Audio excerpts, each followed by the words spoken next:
म्हणजे मी या राज्याचा सिनियर मंत्री असूनही मला सवय नाही की काहीतरी खोटं बोलायची. हा निर्णय जो आहे तो कोर्टात जाईल. सरसकट मराठ्यांना कुणबी वाटलं की ते कोर्टात जाईल. आईकडून आपण सर्टिफिकेट द्यायला लागलो, मातृसत्ता कोर्टात जाईल. टिकेल की नाही माहित नाही. मग चला असं म्हणा की जा कोर्टात तरी पाठवून दे, मग बघूया असं म्हणा. त्यामुळे जे आज शक्य आहे ते सगळं सरकारने दिलं आहे. 10% एसीबीसीचं आरक्षण टिकवण्याचा आटोकाट प्रयत्न आपण करणार आहोत. पण इथं परत तुम्ही ठरवा. तुमच्या 2 मागण्या ज्या आहेत, बाकीच्या त्या मागण्या मान्य केलेल्या आहेत, ज्या मान्य नाहीत ते आता सुद्धा करण्याची मला अधिकार आहेत. म्हणजे मुलींच्या शिक्षणाच्या बाबतीत तर मी जळगावच्या कार्यक्रमामध्ये जाहीर करून टाकलो. मग सांगितलं मुख्यमंत्र्यांना सांगितलं की तुम्हाला आठवतं का, इथं रात्री 2ला तुम्ही मला फोन करून सांगितलं की एका मुलीने आत्महत्या केली, चिठ्ठी सापडली, माझ्या आई बाबांकडे निम्मे पैसे नाही, दादा कधी कर. तर तुम्हाला मध्ये न विचारता मी करून टाकलं. तसं मुलांना 100%.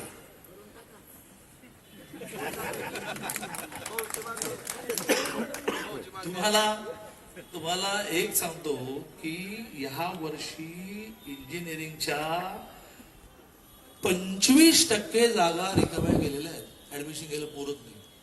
आणि आपण आरक्षणाच्या कशासाठी आरक्षण पाहिजे? चांगल्या कॉलेजमध्ये की नाही. तुम्ही काय म्हणाल? तुम्ही खूप हुशार आहात, माझ्याशी आर्ग्युमेंट कराल. 25% जागा रिकाम्या आहेत ना, त्या खडतूस कॉलेजेस आहेत. आमच्या पोरांना रिझर्वेशन चांगल्या कॉलेजमध्ये मिळत नाही. तर चांगल्या कॉलेजमध्ये ऍडमिशन घेताना फी जास्त आहे, ती सरकार भरते आहे ना. मुलींची तर 100% भरते. राजाभाऊने तर मागणी सुरू केली मुलांची, तर काय आहेत.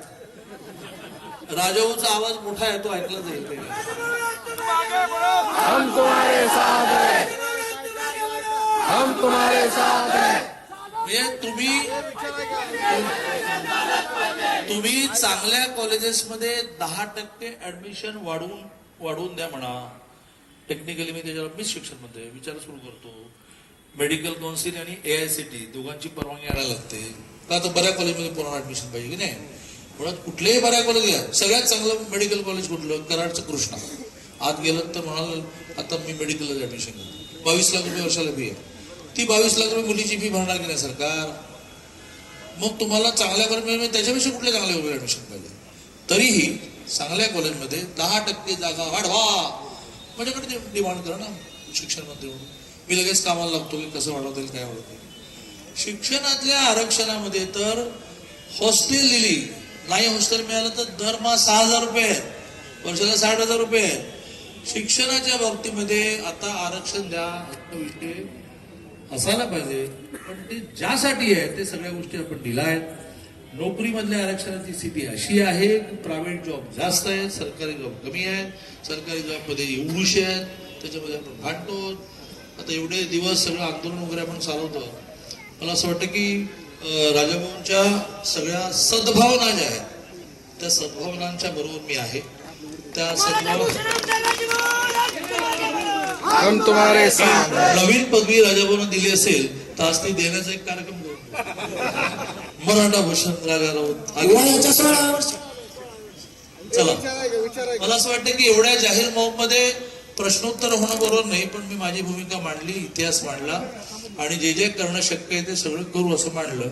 पण राजाभाऊंची जी मागणी आहे की विशेष अधिवेशन बोलवा, त्याचा आवाज थेट त्यामुळे राज्यपालांपर्यंत आवाज पोहोचत आहे आणि राज्यपाल मुख्यमंत्र्यांना विचारतील काय करायचं ते. जय हिंद, जय महाराष्ट्र. दादा, विशेष अधिवेशनाचं तर आम्हाला मी माननीय मुख्यमंत्री आणि अध्यक्ष साहेबांकडनं उत्तर घेणारच.